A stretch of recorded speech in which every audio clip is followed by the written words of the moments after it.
Good morning, folks. Jake here at Walkie Farm on this lovely Monday morning. I've already been out here setting a fence up for the cattle, and I had my little helper Esma with me. Pink hat, pink shirt, pink pants, pink Crocs, pink. But she cracked it. She started crying. The long grass was getting in her face, and she's been up an hour and she normally eats straight away.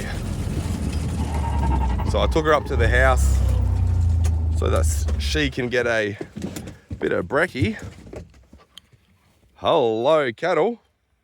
Now, I'm going to say hi quickly, and I remembered my fly net. This is a veil that I use beekeeping sometimes. It's not really beekeeping rated, it's a fly net, so it's thinner. Does the job though. Sometimes I don't always need the full suit on if it's a nice warm day and I know the hives will be pretty empty and I just need to check the top boxes to see how they're going. But it definitely keeps the flies off. So with this fly net on, I can't really see the screen, what I'm filming. But I'm just going to show you what I'm planning up here with a new paddock. Look at those perennials. Obviously it's wet there in the center of the paddock, but give me a couple years, we'll get the whole farm looking like that. Not necessarily that thick with perennials. I'd love more perennials, that's the goal, but it doesn't need to be totally perennial dominant. But you see how green it is. The growing season's probably over a month longer, which is exciting. Basically buying more land, isn't it?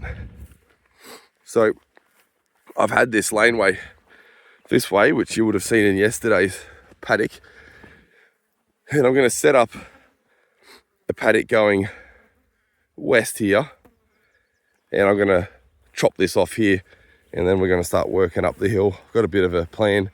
It's a bit of farting around with a few reels to stop them back grazing too much. I've decided to put in the work to do the extra bit of fencing to keep them off yesterday's pasture once I move them. Where's my reel? I was just a few step-ins short. I'm not going to move them now, and I'll show you why. It is going to be a warm day today. We've got 30 Celsius forecast. We obviously get a lot hotter than that, but it's already the sort of weather where it's worth thinking about the jobs you can get done in the morning, so you can minimise the evening jobs. Put that there for now. But this paddock that they've had for the last 24 hours, they've really hit it less than I thought. And there's a couple reasons, I think. But I think the main reason is there's just a lot more volume in here than expected. This is the paddock that I stockpiled. We didn't graze it at all this growing season. It was a bit of an experiment. Next year I'm going to do the same thing again, but with a different paddock. Each year I'm going to lock up a different portion of the farm and stockpile it throughout the growing season. It lets you get a bit better density in there, lets things go to seed, which I'm not super concerned about. But it also has an impact on pushing longer chain carbon into the soil. You know, sort of doing your rotational grazing or strip grazing or pulse grazing, whatever you call it, is fine. In a good growing season, on some of my more fertile farms that I lease, we could get around to full plant recovery in a month, which is great, but locking up a portion of the farm is pragmatic and makes sense. So look at this, they've obviously walked all through here, and I dare say that they've been picking through here, looking for little green bits. There's one little lone clover plant. This feed here is I'm not exactly sure what it is. It's either silver grass, most of it, or rat tail fescue. I can't quite ID it. Up the top there, and definitely into the center of the paddock, we're getting into better annuals like brome and ryegrass and that sort of thing. About to sneeze. But yeah, I think there's just a lot more volume in here than I thought, and obviously they've got water access down the bottom, and down the bottom here it's a lot greener, so they are spending a bit of time down here. So I've basically got that other fence ready take me 2 minutes to step out that new fence line and then roll this up so they can have access. I'm going to pack this whole fence up, and then that one you just saw me drop those step ins, I'm just going to bring it straight across. So they've got this strip here, and they're going to continuously have access under the dam here back to water. I would like to do some more extensive water line installation, so I've got a little bit more flexibility and I don't have to keep them at central water points for so long, but really like a week around a trough, it's not going to blow the farm up, is it? They've obviously spent a fair bit of time down here getting full, and they are all full, and we're going to force them up to eat a bit of that silver grass throughout the day. I asked everybody, what should I call Mickey's calf? And I hadn't even thought of Minnie because I wasn't even thinking about it through the context of Mickey Mouse. There's Mickey. She's always by herself. She's a little bit of a loner. She's the bottom in the herd. And she's a lovely cow.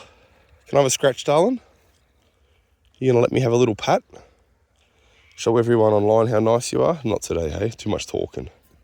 She does let me get in for a scratch, but I'm not normally waffling like this. You're looking good though. So that's Mickey. And I think we've got some names. It's not exactly what was recommended, but it's close. So where's your calf? This black calf here, this black heifer with the pink tag. That's her calf from last year. So we're going to call her Minnie. Makes sense. Yeah. And then I can't remember what somebody recommended. Somebody recommended a name that played off the little red ears of her heifer calf from this year. And that's the one I was going to go with. I can't remember what it was. We're going to have to go back into the comments. Sorry guys, it slipped my mind.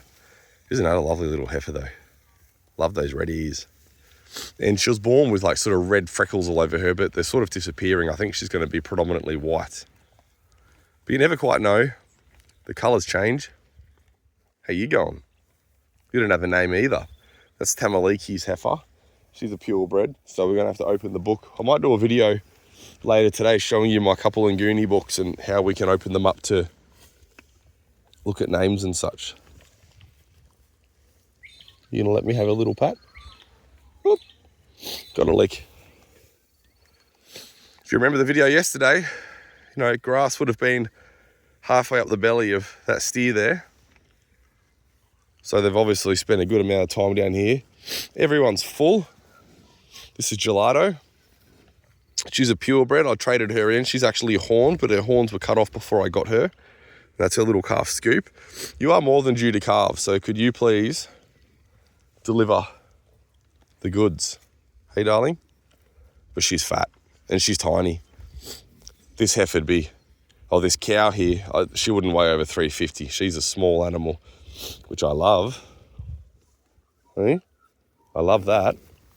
But you can see she's full. See on the left side of her here, see her hip sitting above her body? There's a empty gap there of no bone. So you've got the hip, the backbone, and then a rib here. And that little pocket in there is how you can tell if their rumen's full. See on this steer there's a slight depression, ever so slight depression. That's the rumen. So when they're nice and smooth like this, you know they're full. Now, Nguni are a little bit of a hippier breed, almost like a Jersey. They do have that pronounced hip, which really helps them with their calving, that big sloped hip.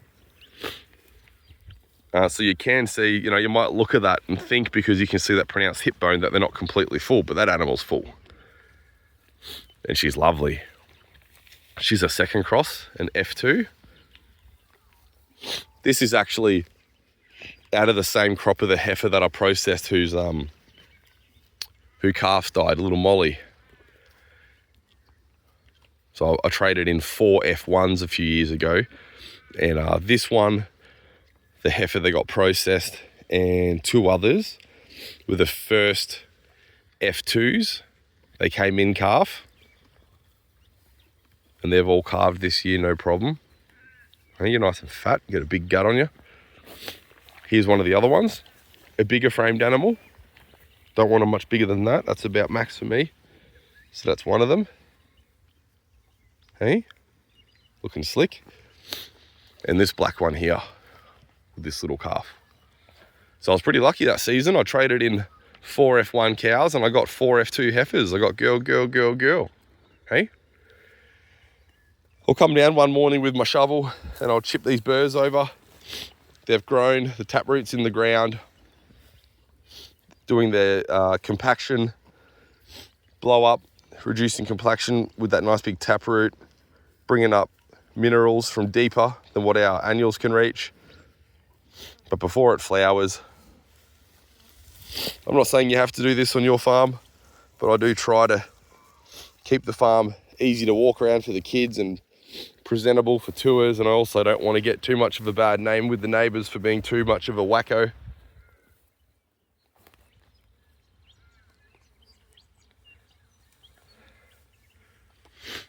When we talk about overgrazing, it's easy to drive around your district and look at farms that are smooth like a golf course, which is most of them, let's be honest. Look at that. Kangaroo, that little heifer's eating tussock. Oh, there's phalaris poking up in the tussock. Getting a little bit of all sorts in there. But that level putting course, you might look at it and think overgraze, but overgraze isn't a function of how aggressively the plant has been chewed down. It's a function of recovery. So an example here, this is a nice big phalaris crown for a perennial plant. So it comes like its root base is here all the way to over here. It's a nice big established plant. There's actually a tussock or a couple of little young tussocks shed in there and they've been grazed too. But look at this. You know, they've been in this paddock for 24 hours. That paddock is, that plant there's hammered. You know, that plant there has really copped a hiding. Is that overgrazed? You're not going to prevent that. Even if you mob cows into a paddock for 3 hours and force them to unscrupulously graze everything, you're not going to prevent this in that scenario. Everything's going to get chewed down to the ground. What overgrazed is if we leave them in this paddock for the next week, 2 weeks, 3 weeks, and this plant here never gets a chance to recover. Then we're starting to harm this plant. Because what it's going to do now is it's going to be pulling energy out of its root system and forcing up new bits of growth. And we're going to start to see those bits of growth coming out of the tips here, little shoots coming out of the tips, and the blades here will start repairing. We're going to see that around day 3. And these cows are going to go, yum, fresh chocolate. They're going to come and graze that again. Now we're starting to really retard that plant and push it back. So what we want to do is get off this plant and give it an opportunity to recover. Give this plant, 6 weeks this time of year, even with the minimal moisture we have, because we're in a low-lying area of the farm, it holds more moisture. It's got a bit more fertility. This plant can dig deeper with its perennial root system, and we want to give it time to recover. So you don't look at that and go, that's overgrazed. But if we keep it in that situation by continuously grazing it for the next few weeks, then we start to think, yep, that plant's been overgrazed. So overgrazing a function of time, not plant height. So when you look at those manicured short paddocks, they are overgrazed generally, but it's not something that you can just glance at necessarily tell. Maybe that farmer mob grazed that paddock the morning of and they were only there for a day and he's got a big recovery period. Generally not the case. This sort of grazing is not widely adopted. I drive up and down the same highway just about every day, half an hour into Albury, and most of the paddocks I pass have livestock in them most of the year. Look at that. Guys, I know I talk about this all the time, but that just gives me the fizz. That is that plant there has a reputation for being extremely unpalatable and fibrous and rough. And I just love that my cows eat it. Isn't that exciting? Look at that calf. Got a little bit too much floppy skin under the belly there for our liking. We would rather that tighten up a little bit, keep seeds out of it and the such. He's only young, so I think I'm not too concerned about it. It's not something that I'm looking at worrying about, but look how tight that animal is. Beautiful undercarriage. Obviously the boys are always going to have a little bit more pronounced because that's where their pizzler sits. Like this one, for instance, that's one of the boys. You can see on the bull here. How you going, Betsy? You still cranky? You're always in a mood, aren't you? We can look at Kaya here, big bad Kaya. Look at him, majestic animal. You can see his pizzler sitting down with a little bit of skin there on his sheath, but not too much. He's pretty tight, isn't he? Beautiful morning. Glad I'm wearing this fly net. Anyway, these animals are going to have access to this low-lying area for about a week. It's not ideal, but it's the best we can do with what we've got at the moment. It'll get a good recovery, so I'm not too stressed about it. I could set up some fancy laneways and get some extra hose. I still might. I'll see how my week's going. I've got a pretty big week in the butchery. Paul's in there, and we've got Christian. Christian helps me on the farm from time to time. He's in there as well. So Paul's, this week he's got those 2 heifers to cut and pack. We've got about 80 lambs. What have we got? 78 lambs on the hook that arrives on Friday to cut and pack. And then this week we have 7 bodies of beef heading in. And they're obviously not urgent. They can hang for a couple of weeks. So that's probably more so going to get into them mid to end of next week. And we've also running out of space because we've processed so many lambs, 153 lambs. All that stock's got to go somewhere. So we're boxing all that stock and putting it in the freezers, and the freezers are overflowing. Paul called me this morning, said, Jake, we're running out of room.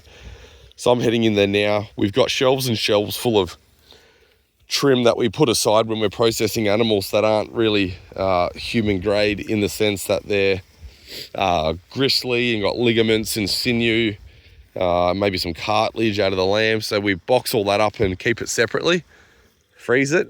And then when we've got a good amount, like maybe 500 kilos, we defrost it and we mince it all. We add some offal and some seaweed powder, and we turn that into our pet mince product, which sells really well. We're actually out of stock of pet mince. We ran out partly because we just raised that litter of puppies. We got quite a few dogs on the farm. What have I got here? I got 6 dogs, and we just finished rearing 6 puppies that all went home over the last week. So we blew through the pet mince, and we do sell quite a bit of it as well. So I'm going in today to pull all those bags out of the freezer to defrost them. Firstly, primarily just to make room, but also to restock the pet mince. So that'll clear out a couple shelves, but we're still pushing it. Got to get those sales up. Where sales up and orders out, make some room. Our last dispatch around Australia is December 10th this year. Then freight shuts down, and then we're back open into the first week of January. Orders can still be placed. Australia Post orders will keep going out. That's our skincare and cooking fats. But the refrigeration delivery, December 9th sort of cut off, and Wednesday, December 10th is our last dispatch for the year. I replaced the trough in this valve. Can't remember what it's called. Is it a Max Pro? The troughs, the valves, float valves that come with these 200 litre poly troughs. Pardon me, a small little float valve that sits out here with a long brass handle. And being on undulating ground, I just cannot get them to stop pouring over the top. Doesn't matter I come out with spirit levels and bits of wood and wedges, and I chock it and stuff. The valves that these troughs are fine. These split pins never last, and this is actually, they came with a plastic split pin. I've got about 5 of these troughs. The cow snapped the plastic split pin, so we replaced it with this brass one, which is threaded into a bolt with a big washer on each side. Well, they knocked that out. I think my cows have figured out how to actually undo the split pin with a tongue. They're just like licking on stuff. So then I threaded it on with a bit of wire and tied it up, and then they buggered that. So what I normally just do is don't even worry about it. I should just put that in the shed, but I normally try to keep a hot wire over the top of the float valve because it stops them from mucking with it, because these are like $80 and they will break them. They'll get in. But these have so much more flexibility. They come with a couple different elbows of different lengths. I believe this is the shorter one. The longer one would give me the ability to push even lower there. But if I push, well, I tried to set it up with the longer one, and if I go too much longer, which makes me lower, it hits the bottom of the trough. It taps out there and doesn't have that play that it needs. So that's working fine. And I can just set it at that little bit lower. So even on this undulating ground, like look how offset we are. You know, we've got 80 millimeters there and about 15 millimeters here, but it doesn't overflow. We have good luck doing it. And these are just little mineral tablets. This one's finally running out. It's got phosphorus and magnesium and potassium and different things. It's just meant to be a little bit of a tonic in there. Don't know if it does anything, but why the hell not? Anyway, that's me for this morning. As always, look forward to your comments. Happy to answer any questions. Good day to be a cow.